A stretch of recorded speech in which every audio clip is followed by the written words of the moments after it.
Olá, sejam muito bem-vindos! Hoje a gente vai mergulhar fundo na PetroReconcavo, a RCV3.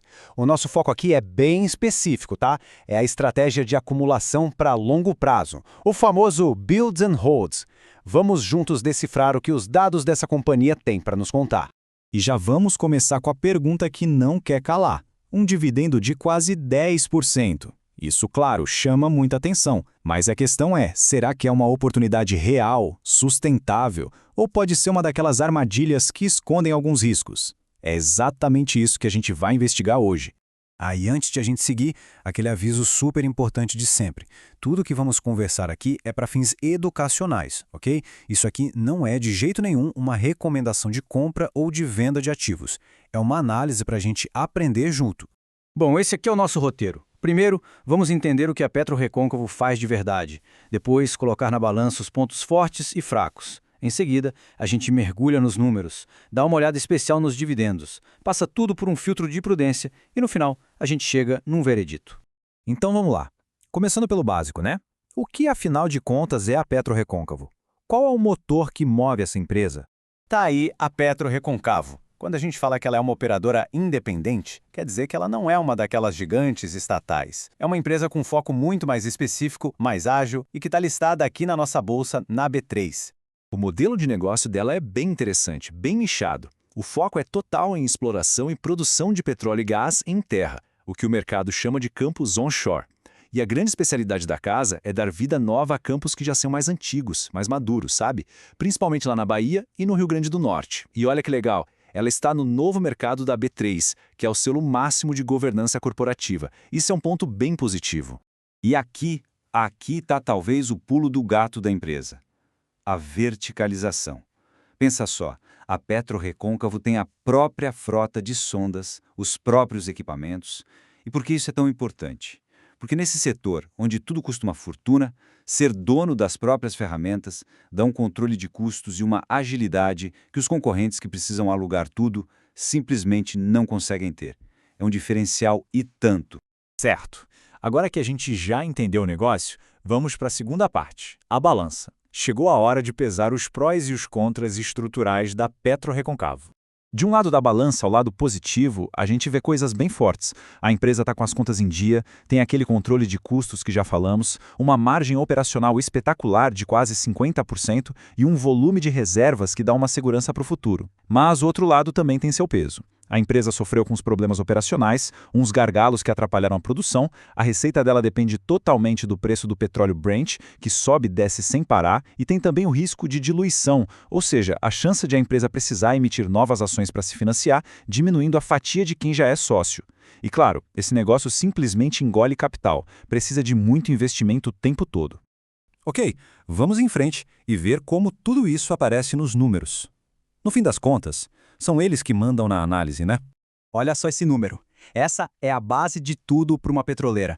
Quase 184 milhões de barris de óleo em reservas. É isso que, em tese, garante a operação e a receita por muitos e muitos anos. Se tudo correr como planejado, claro. E esse número mostra a eficiência da empresa. Uma margem EBITDA de quase 50% é algo impressionante. Para simplificar, a cada R$ 2 que entram de receita, quase R$ 1 vira caixa operacional. É uma verdadeira máquina de gerar caixa. Só que como a gente viu na balança de riscos, tirar esse óleo todo do chão custa caro, bem caro.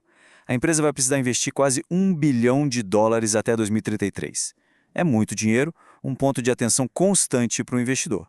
E como o mercado está vendo a empresa hoje? Bom, com o valor de mercado de uns 3,7 bilhões de reais, o que salta aos olhos é aquele dividendo projetado de 9,5%. Outros indicadores, como o EV/EBITDA, que é uma forma de medir se a empresa está cara ou barata, também parecem indicar que o preço atual pode estar atrativo frente à sua capacidade de geração de caixa. Agora sim, vamos focar na cereja do bolo, no que atrai tantos olhares para a REC V3, a recompensa para quem investe, ou seja, os dividendos. O fato mais quente foi o anúncio de 300 milhões de reais em dividendos. Isso dá mais ou menos R$ 1,02 por ação. É um valor bem expressivo para uma companhia desse tamanho. E não é só a gente que está de olho nisso.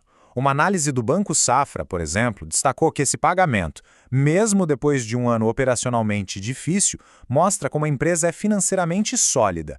É um belo sinal de resiliência e de compromisso com o acionista. Mas atenção aqui, porque tem um detalhe crucial. Esses 300 milhões não vão ser pagos de uma vez. O pagamento foi dividido em 3 parcelas, uma em 2026, outra em 2027 e a última lá em 2028.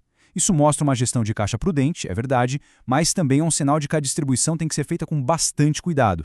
Com todos esses dados em mãos, chegou a hora da gente dar um passo para trás e olhar a análise por um outro ângulo. Vamos aplicar o que eu chamo de um filtro de prudência, usando alguns princípios de sabedoria para nos ajudar a interpretar tudo isso. Primeiro, o princípio da prudência, que nos ensina a olhar além daquele dividendo bonito e a realmente pesar os riscos. Depois, a diversificação, que é um alerta para não colocar todas as fichas num setor tão cíclico como o de petróleo. E, por fim, a visão de longo prazo, que nos lembra de ter a paciência alinhada com a natureza de décadas desse tipo de negócio. E agora, o momento da verdade. Vamos juntar todas as peças do quebra-cabeça. Com tudo isso que a gente viu, será que faz sentido acumular PetroRecôncavo para uma carteira de longo prazo? Basicamente, existem 2 caminhos bem claros à frente. Num cenário otimista, o petróleo sobe, a operação se estabiliza e os dividendos continuam gordos. Já no cenário pessimista, o petróleo entra em baixa, a empresa talvez precise de mais capital e dilua os acionistas e a produtividade dos campos pode começar a cair. Então, ponderando tudo isso, a nossa nota final para a estratégia Build and Hold em PetroRecôncavo é um 7 de 10. Por quê? Porque a empresa gera muito caixa, tem boa governança, mas a imprevisibilidade do setor de commodities tira um pouco daquela tranquilidade que se busca em um ativo para carregar por muitos e muitos anos. E a gente termina com essa reflexão. Para uma carteira que busca acumulação e segurança no longo prazo, um ativo nota 7 é suficiente? Bom, a resposta para essa pergunta é muito pessoal e depende do perfil e dos objetivos de cada um. Fica a provocação para pensar. Muito obrigado pela companhia nesta análise.